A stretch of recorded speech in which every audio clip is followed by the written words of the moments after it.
talk about all things sumo. Yes, and we are going to talk about days 4 through 9 of the Aki September 2025 Sumo Basho. Aki means fall. Fall. Yeah.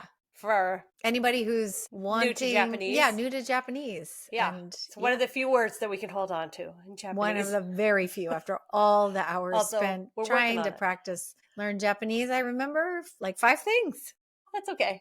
You know, we do our best as mature ladies. Yes. We do our best. Yes. But before we get to that, we do have a bingo game going on. If you want to play, you can go to our website. All the info is there on the website, or go to our socials. It's free. You can win some sumo merch, fabulous merch from Big Sumo fan. Robert, a Big Sumo fan, or Cheeky Sumo. Yeah, for the creative bingo cards. That's right. So basically, we just kept getting people's cards who didn't win, but they just decorated them awesomely. We were pleased. And we were so pleased because y'all are so creative.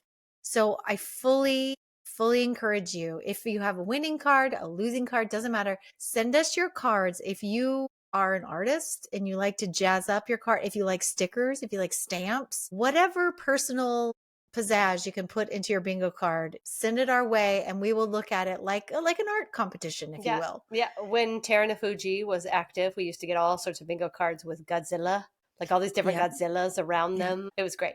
Yeah. So be creative. Yeah, be creative and send them in. You might win a prize. Yeah. So bingo's going on. What other news? I don't really have any because I think it's all related to the tournament. There were, as of last week, a few seats for Takakeisho's haircutting that's coming up on October 4th. And you want to be there because it was sold out almost immediately. So these were released late.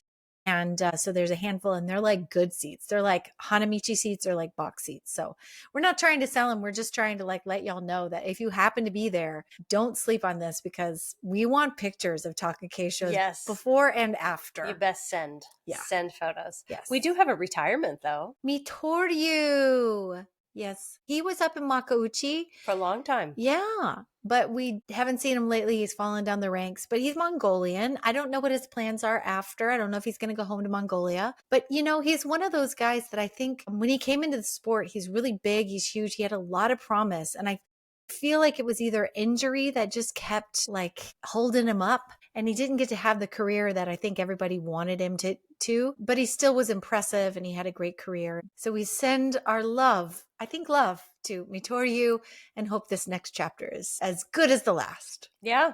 So should we get into the Basho?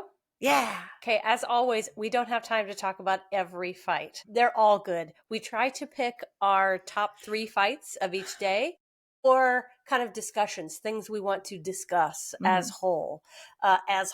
That sounded... I know. Not right. Not right. That sounded not at all like as a whole. That sounded like we'll have to bleep that. We're recording this late at night, so you never know. All right. I believe you have day 4. I do. Day 4. Now, wait. As we left days 1 through 3, who was perfect as far as their scores were? Hoshoryu? There were actually, if I look at my notes, there were 6 men tied at 3-0. So 6 men with solid starts. Yeah. Everybody else was like 2-1 or 1-2 or 0-3. Who was 0-3? There's some people who are having some like Abi. Abi's having a terrible tournament. We won't talk about any of his matches because he lost every single one of them. But there's a couple of guys having terrible tournaments. So hopefully they'll turn it around. But let me tell you about day 4. I'm going to jump to Aonishiki and Oho. Oho had his Wheaties. Okay. It was a huge tachiai between the two and the crowd roared with the tachiai. It was huge. It was explosive. And I'm pretty sure it was audible from like probably like half the rows back. It was huge. And I was like, damn. What was audible? The tachiai. Oh, the tachiai. The first hit. Okay, got it. First hit. Did I not say that? No, you just said he had his Wheaties and it was audible. And I was like, breakfast was audible? No. Okay. Sorry, like we said, it's late, so the brain doesn't quite work. But anyway, Aonishiki gets inside close and gets inside grip, but not a solid one, okay? And so Oho is, I know he's not your favorite, but he does have some surprises up his sleeve sometimes, okay? And Aonishiki, after the tachiai, gets in real close. He gets He gets his head buried in Oho's chest like he normally does. So we're like, Aonishiki does. Ionishki does. Okay, Yeah, got it. that's who we're talking about. Okay. Okay. And Oho had incredible speed in this match. Everyone would think with Ionishki and him getting inside that you'd be like, watch out, Oho. But Oho met that. He had a game plan for the first time I saw somebody go into a match with Ionishki and said, I feel like this guy has planned it out, because what he did is he got in. Oho did. He got in inside and he got maybe it was a Kotanage grip, and he tried to lift up on Ionishki. And Ionishki is not easy to lift up because he's so grounded. He's got such a solid core. He's just not easy to lift up. And plus, he's usually running headfirst into that person's chest and running them out of the ring. But this time, Oho was really fast about intentionally getting that grip. He lifted up, he got a Kotanage grip, and then ushered Ionishki into the dirt. And everyone was like, what? Because again, Oho does not look flashy. He doesn't look like he's doing much, but he is doing much. And this day he actually looked it because he was moving pretty fast. But most of the time he's like lumbering. This time he met Ionishki's speed and dealt with him pretty amazingly and quick. That was fun. Kirishima versus Gonoyama. So from the start of this match, Gonoyama versus Kirishima, there were two matas in the beginning. And it appeared to me that Gonoyama was either nervous, couldn't get aligned with Kirishima, but he was just a little off. It was just kind of like, he wasn't, I mean, matas usually say to me, like, they just can't quite get aligned. Finally, on the, I think, third time's a charm, they finally did get aligned. Gonoyama did have a strong tachi. He moved Kirishima back, you know, because Gonoyama has a crazy powerful tachi. He moved him back into the edge. But in all of that, Kirishima just was like, okay, I'm going to steppy outsy to the side here. And then I'm just going to, like a bullfighter, usher Gonoyama down and to the ground beside me. It was a Uwata Dashinage win for Kirishima, but it was very, very, it was just exciting, and it was fast, and it was nice to see how quickly Kirishima kind of turned after being rushed back. Just being like, okay, no problem, off to the side, and bloop, and he's down.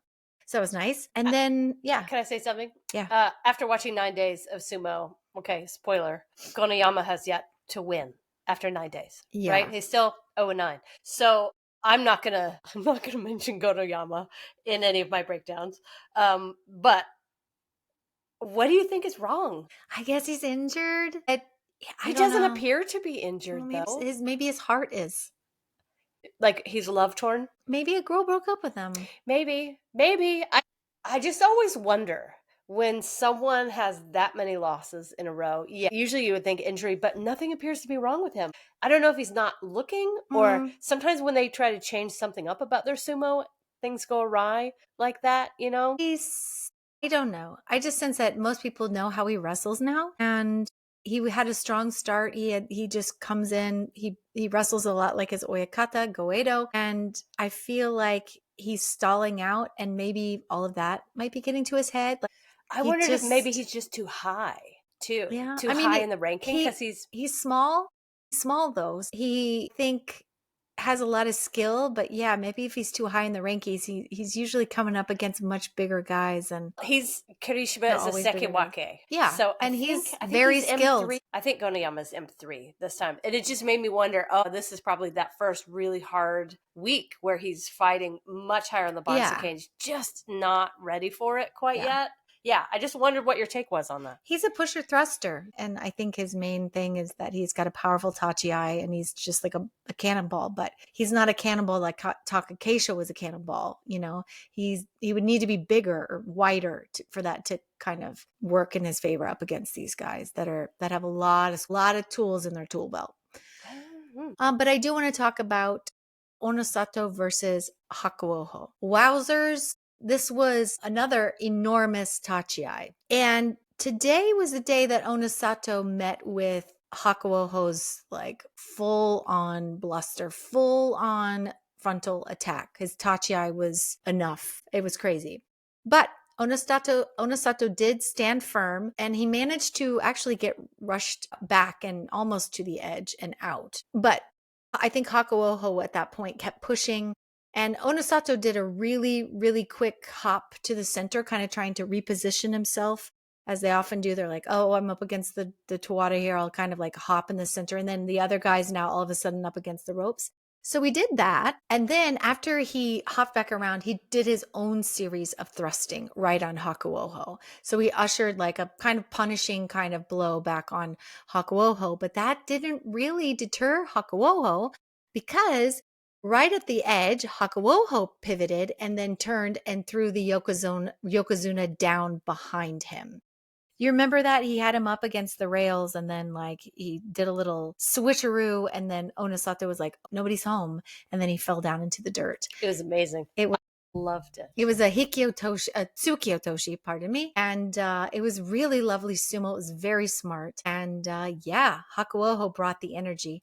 And was that the day though that he like kind of hurt? That was later. Okay. Never mind. Ignore me. I was like, somewhere in that one of these days. Nope. Okay. Yeah, but it is coming.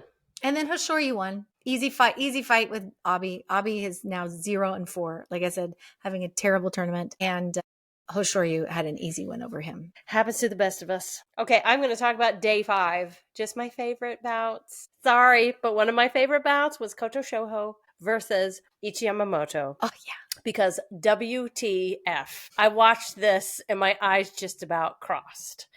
I was like, what? Ichi Yamamoto just won with belt sumo against a much larger guy. Koto Shoho, who's bigger, who's taller, who's usually much more confident on the belt, who just won the last Basho. Ichi Yamamoto? Well, I was so impressed. Ichi Yamamoto has been getting heavier and he has been like just giving it a good old college try with the belt stuff. And it's I think it surprises guys. They're like, what's happening? But then he really has like great tsupari. He has great pushing and thrusting. So he's just trying to like fill out his, his book of techniques. Ichi Yamamoto has filled out his sumo universe. I was quite impressed with this one. Yorikiri win. It was just gorgeous. He just does pushes and thrusts. Did you watch that episode of Ichi Yamamoto goes to IKEA and gets furniture? No.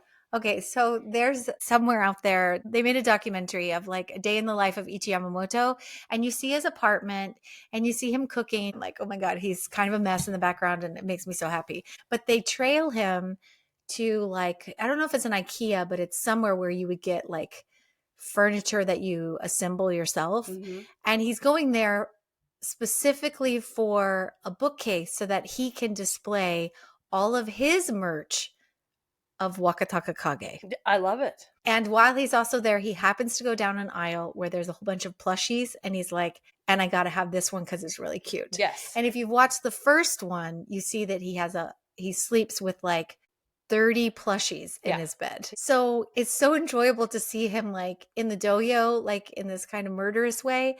And then like crushing it. And then at home, the soft side where he sleeps by himself because he doesn't have a partner.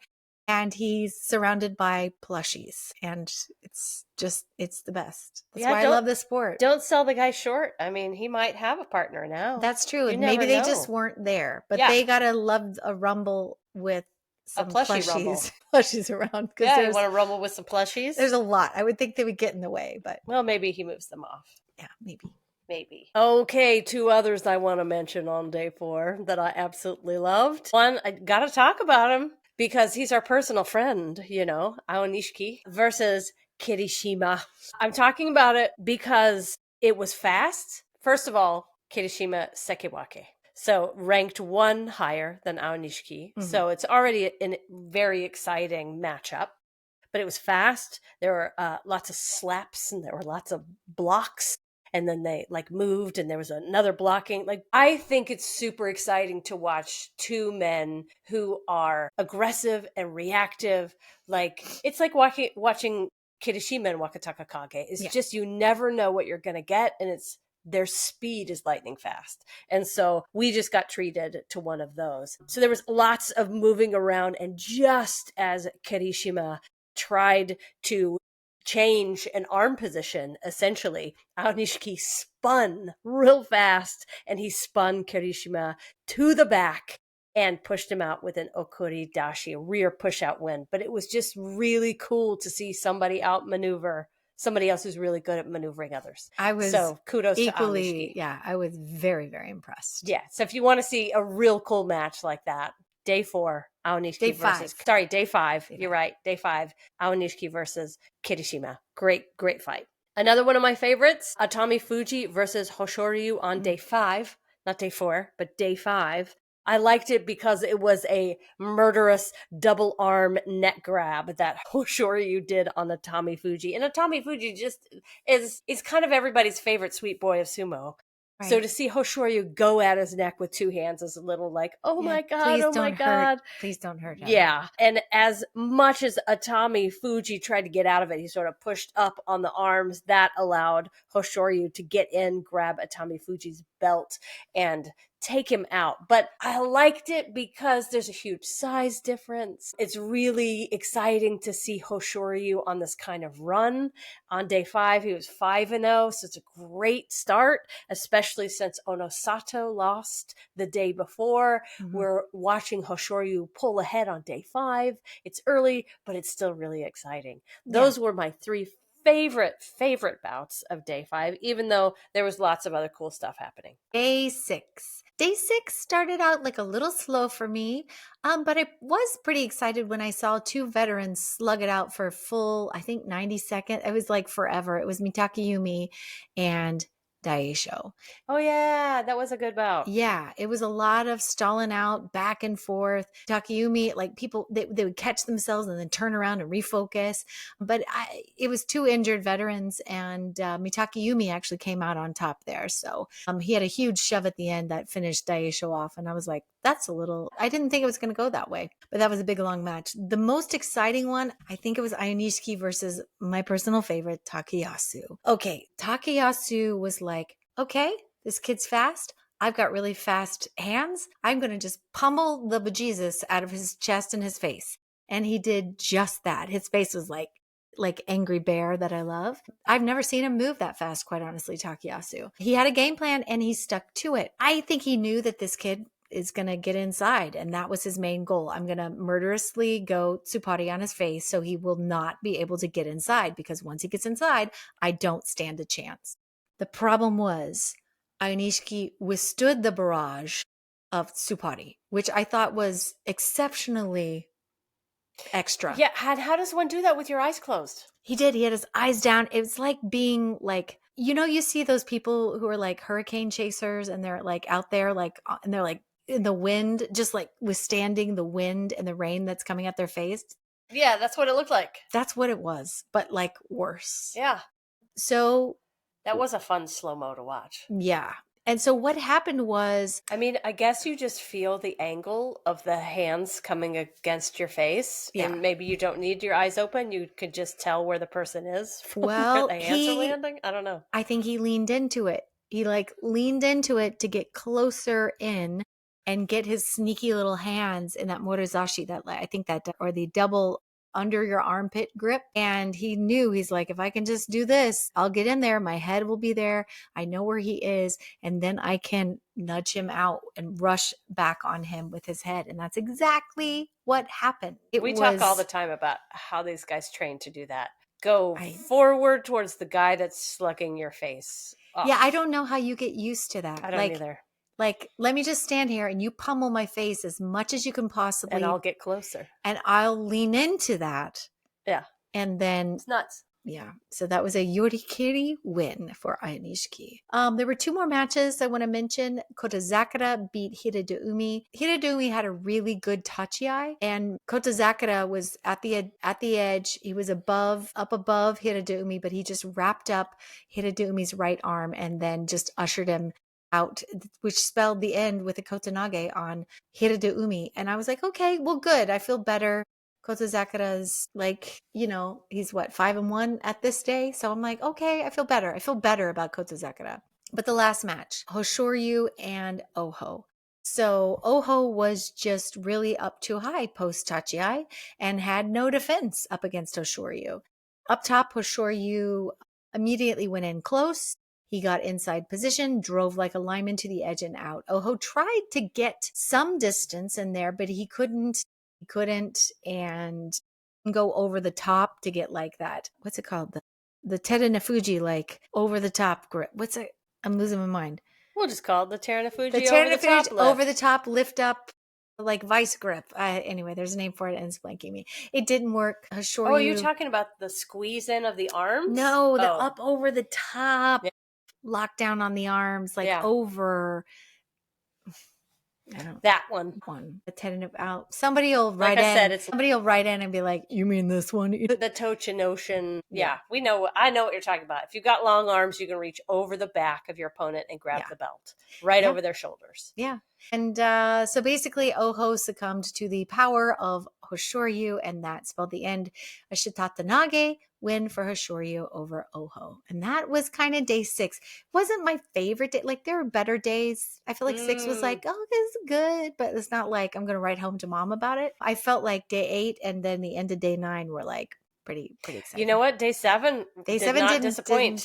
It did not disappoint me. Day 7, several things to say about day 7 if you're done. Yep. Okay, day 7. One of the best bouts of the day happened early on in day 7, and so I'm going to mention it. Fujinakawa and Roga. So cool. Fujinakawa was outweighed. Roga's much larger. But Fujinakawa showed every bit of his badger-like tenacity and strength. That's why I love watching him do sumo, because he never gives up and runs 150% into whomever he is doing sumo against.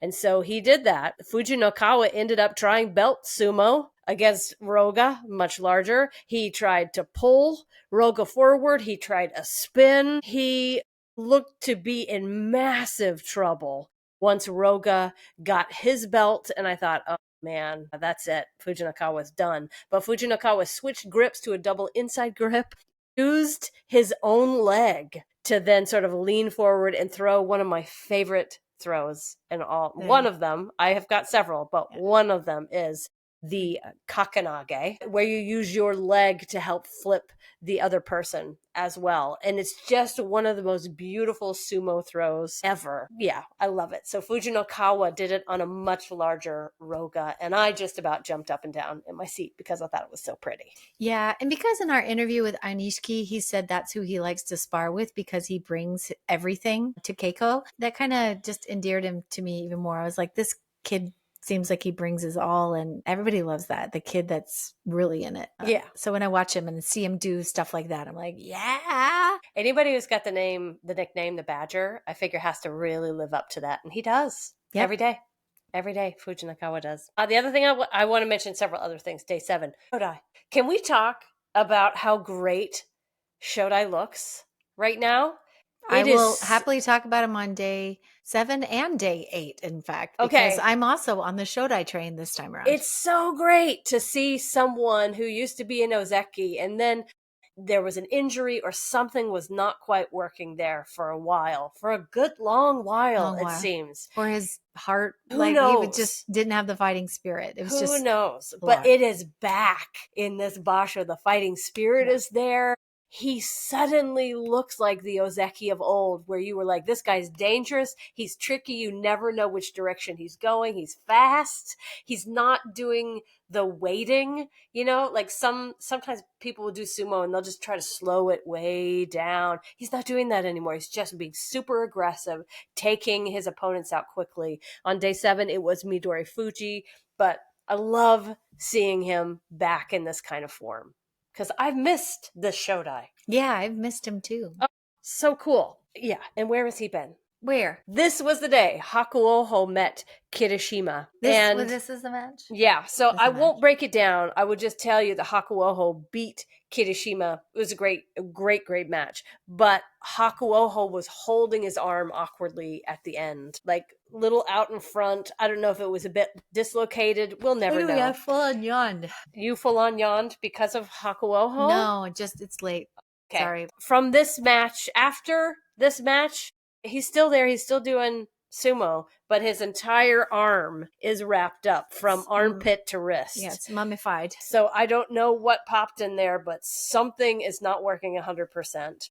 He's still able to do fantastic sumo with it that way. So I still feel sorry for poor Hakuoho and I his tiny know. shoulders. It's shoulder He's hole, very small shoulder he's holes. plagued with injuries, but he's It's got an probably amazing all ability. related to the weird shoulder hole thing, which if you're just catching up, we've talked about this before. He had surgery because his shoulders are strange.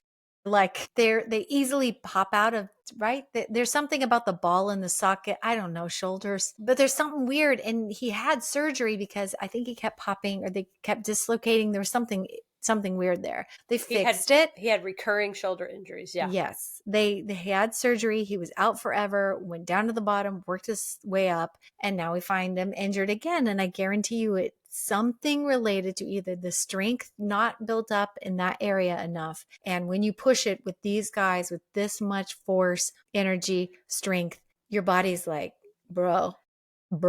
Well, and if you've spent your entire life throwing yourself at other human beings, shoulder and head first, it's going to be tough. Yeah. It's going to be tough. These kind of injuries happen. Yeah. Unfortunately, they're happening again and again for Hakuoho. Mm-hmm. Nobody likes to see that. Another one of my favorite fights on day 7, Oho versus Kotozakura. I do like watching two very large, huge men run at each other and push each other with as much force as they can possibly manage to make. Oho pushed Kotozakura into a very awkward spot. Then out at the edge, I was just like, well, Oho just took down the Ozeki. Don't sleep on Oho. Well done, Oho. And you know it's not easy for me to say that. Hoshoryu won against Hiradeumi. Real nice throw at the edge to go to 7-0. Mm-hmm. He had to try that throw 3 different times for it to work, but it did. Third time's it finally worked, which was great. Onosato basically ran right over Gonoyama. There was no question about who won that match. So this is about where I start watching the scores. And at the end of day 7, Hoshoryu still undefeated, exciting. And there were 4 other guys with 1 loss trailing him. And I believe that takes us to day 8. Day 8. Let's talk about real quick Shodai versus Ura. So it was fun because Ura set up for a really cute half bonsai position. He was setting up to do like, I'm going to go in a back bend. I've got it under your armpit. I'm going to flip you and I'm going to flip through the air. And Shodai was like, no. So he just got in there and grabbed under Ura's elbows and then just yanked him forward and into the dirt. And it was really fun. I enjoyed that. I don't enjoy watching Ura lose. He's had a great start though. Yeah, he was 6-1 and Shodai was 6-1 going into this match. I love it when Ura has great first weeks. Yeah. And I like when even if he loses, he's always trying to be creative about how to take somebody down. It's just that Shodai was like, no, not today. Don't sleep also on Takanosho. Takanosho's also having a really good tournament. And he just strong-armed Chiranoumi. I couldn't say that, Chiranoumi. Yeah, he's got a great record and off to a great start too. So Takanosho's back and looking good. Yeah. Much better at the edge all of a sudden. Yeah. Like more, he has his feet underneath him all of a sudden. It's great. Hakuoho versus Kotoshoho. The man with no bicep from the day before beat Kotoshoho. Kotoshoho's not having the best tournament. I think he just partied too much after the last tournament, the Basho win, being the champion there. But somehow with Hakuoho won this match with his right arm, with I think the injured arm. He was just kind of like held it there and kind of used it, but he did one arm sumo and still beat him. So I was kind of impressed with that. But let me skip to the Tamawashi versus Ionishiki match. Oh boy, what a delight it was to watch how Ionishiki seems to be able to handle anyone, even Tamawashi's murder Nodowa. I've said murder like 5 million times, but Tamawashi goes in with this incredibly strong, basically looks like a stranglehold on somebody else's neck. So Ionishiki is somehow sitting there going, if I can still get inside or do something with this, I'll survive. So what he does is he just takes the epic shoves. He gets rushed back and just a little bit, but then like a mad dog and with some incredible focus, and willingness to withstand the barrage that's coming at him. He gets that inside position, drives back Tamawashi to the edge and out. It's becoming a theme, isn't it? Why won't these other guys like realize that? I know they're all trying it. Like Takayasu tried it with the Tsupari. Tamawashi is like, keep him away with the Nodowa. Y'all got to go for his legs or y'all got to throw him. Y'all got to get more creative because it's not working. Or he's just that good. He is just that good. Yeah, that secret sauce that he has is just that good. It is. It's like that Chick-fil-A sauce that everybody loves. Okay, Wakataka Kage versus Atami Fuji. Okay, so this match, there was pressure from below, straight off the tachi. Wakataka Kage resists well to the pressure that Atami Fuji is putting on him. Okay. He manages to get a right inside grip on Atami Fuji. And Atami Fuji had a kotenage upper arm grip on Wakataka Kage. So Waka sort of just like sits there. I remember the visual. He just kind of sits there and he's like in this wedged sort of torqued position. And he's just kind of waiting and to see, okay, do I wait this out? You remember? I remember this moment because you could see like ropes of his back muscles in that position. And I was like, damn, that back. Ooh. Yeah. And what he was doing with that is propping up Atami Fuji upwards, right?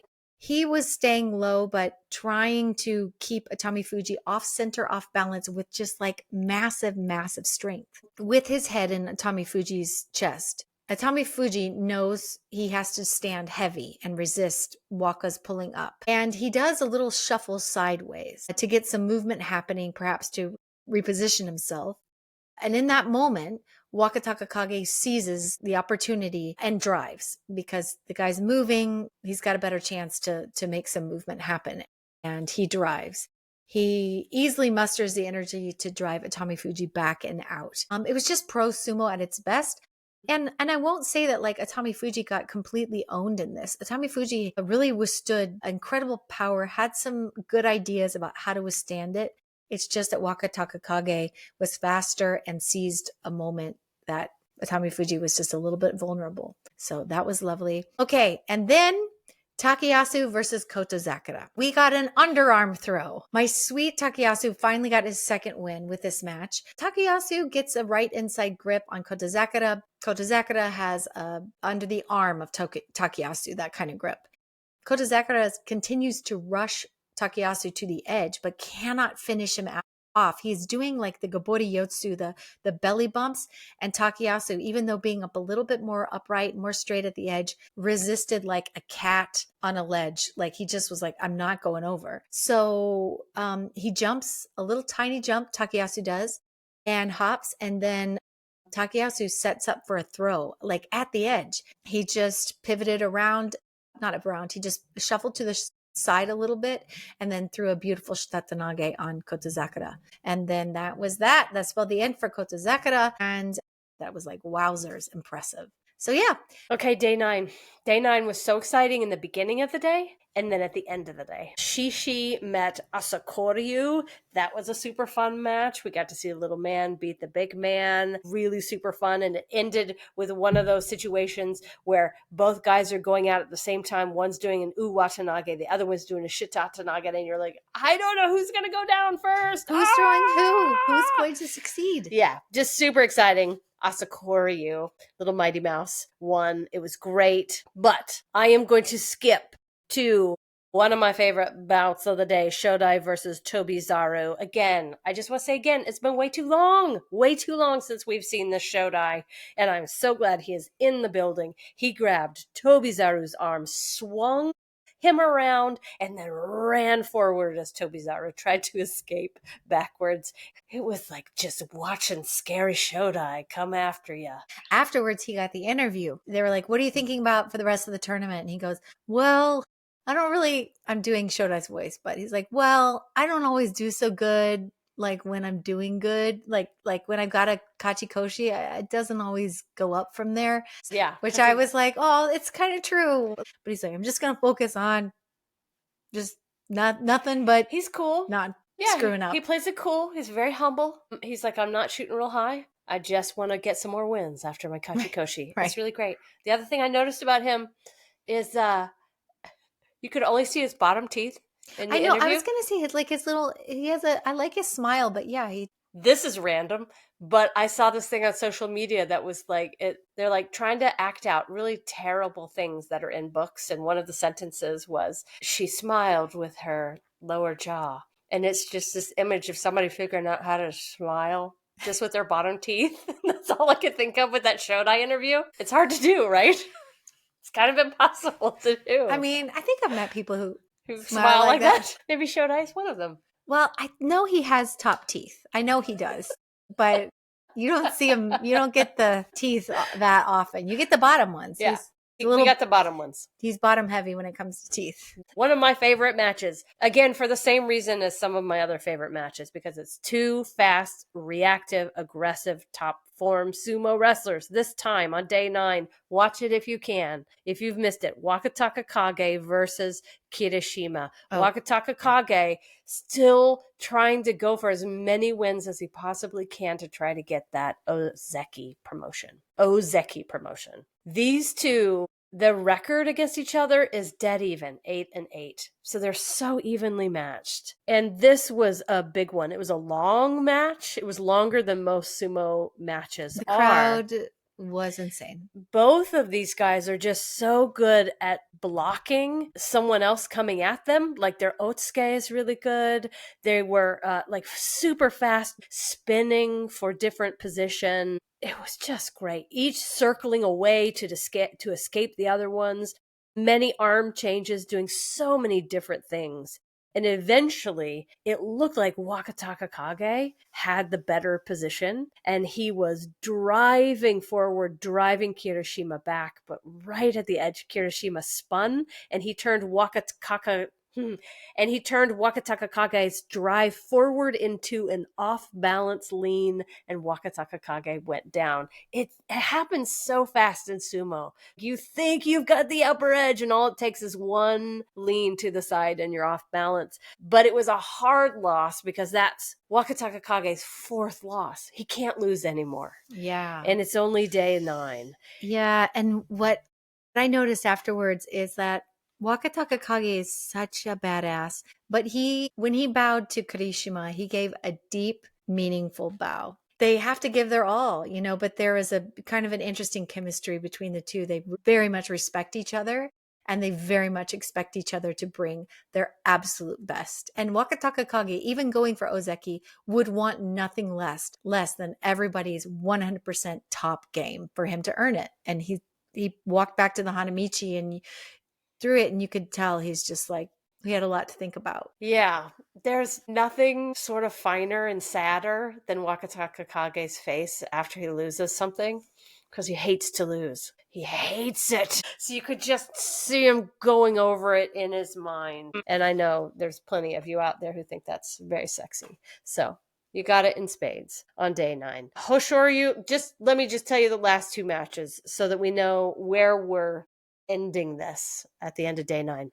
Hoshoryu met Koto Shoho, and Hoshoryu was in trouble. Koto Shoho was pushing with all of his might, moving Hoshoryu back, but Hoshoryu just picked the absolute perfect time to leap to one side, and Koto Shoho just could not keep himself upright anymore, and he just sort of fell forward and out. So that kept Hoshoryu spotless.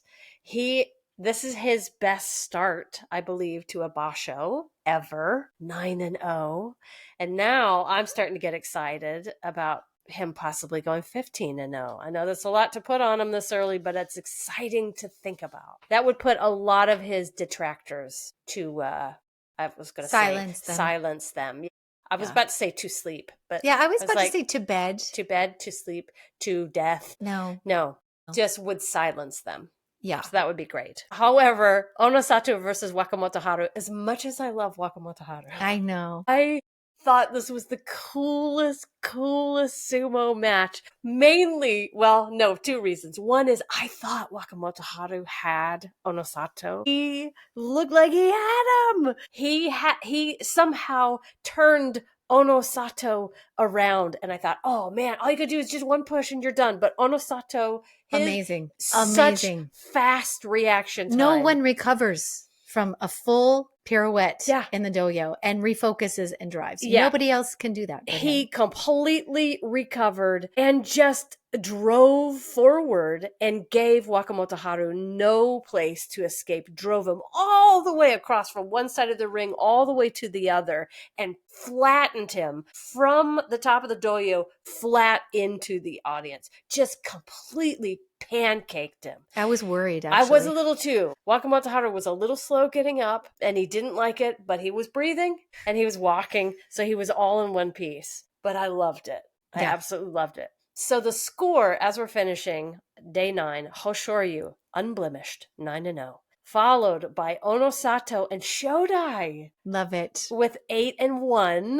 So cool. And followed by Aonishiki, Takanosho, and Ryuden. Sorry. Ryuden. Yeah, I know. 7-2. I don't think I was not paying attention to that. Ryuden, I don't think is going to last on this board. I get very excited about. Well, 4 of them. I mean, and they're very. I mean, it's all very close. I mean, this could all shift. Yokozuna Showdown would make me very happy. I think everybody's going for that. Yeah, but wouldn't it be fun if it's like Shodai versus Aonishiki? Yeah. I mean, we'll see some of this in the last few days. Yeah. I mean, this can be fun. Yeah. So is that it for this week? That is. All right. We will be back at you this next week. Get your bingos in because they're going to start to come in. You got to send us an email. Let us know. Send your card. Show us. Tell us who's in your bingo so we don't have to hunt for it. And we'll have a winner. We'll bring you bingo highlights, tournament highlights, and days 10 through 15. Till then, I'm Leslie. I'm Laurie. Bye. Bye.